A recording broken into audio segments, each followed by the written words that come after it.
so keep that going. Coffee with the tune, welcome to the stage, Millie Dollar, everybody!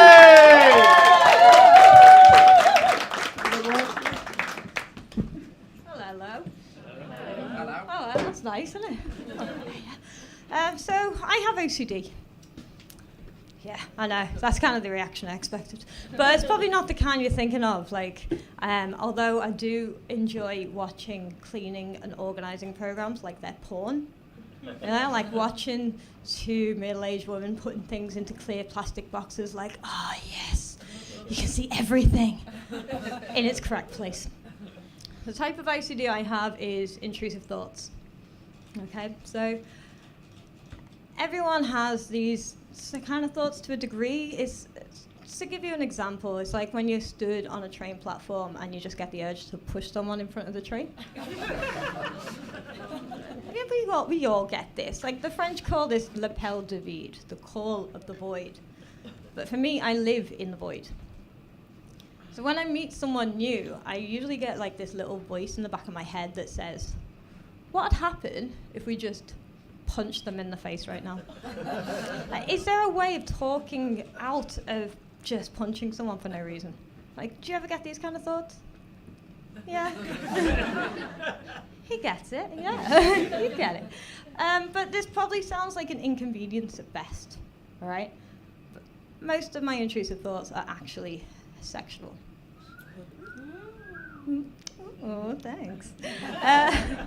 So pretty much every conversation I've ever had with anyone, I've had like an unwanted sexual image projected into my mind. Yeah.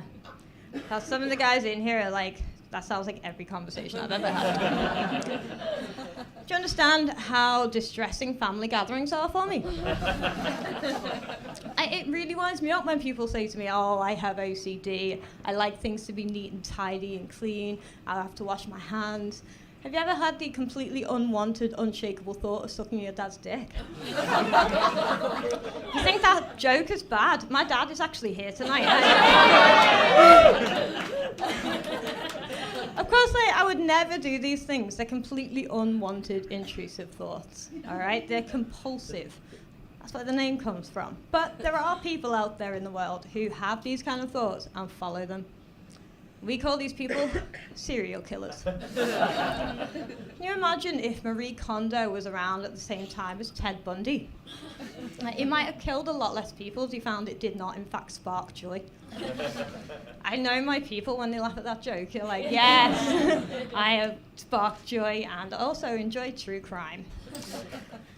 So I also, with these intrusive thoughts, had the unfortunate experience of having an extremely religious upbringing.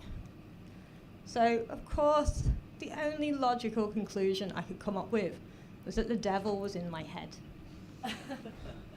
So when I was 6, I wrote a note to my mum in church one day, and it said, "The devil tells me to hurt people." And bless my mum, you think she got this note and thought, maybe a psychiatrist? Exorcism, maybe? No. I found out recently she's kept that note for the past 30 years in her Bible. What a cute little cry for help. So, as a child of the church, I spent a lot of time getting prayed on. Sorry, I mean over. Sorry. I always get them mixed up. So they prayed for me because I'm deaf. And £3,000 on hearing aids later, hallelujah, I am cured. Could have had a fundraiser. Maybe a wee whip round. So they probably still pray for me even till today. And that's because for the past 15 years I've been working as a burlesque dancer. In fact, actually, if you could just imagine that I'm naked up here right now, it'd make me feel a lot more comfortable. It'd also give you a bit of an insight into the type of OCD I have. The closest I get to churches nowadays is stripping in a bar inside a converted church. No, it's okay. The nuns have gone. Nuns have been cleared out. Nuns out, tits out. Thank you so much for listening to me, everyone.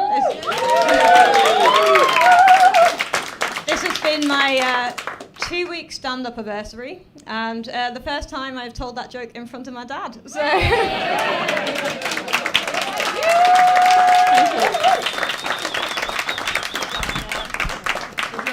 Millie Dollar, everyone!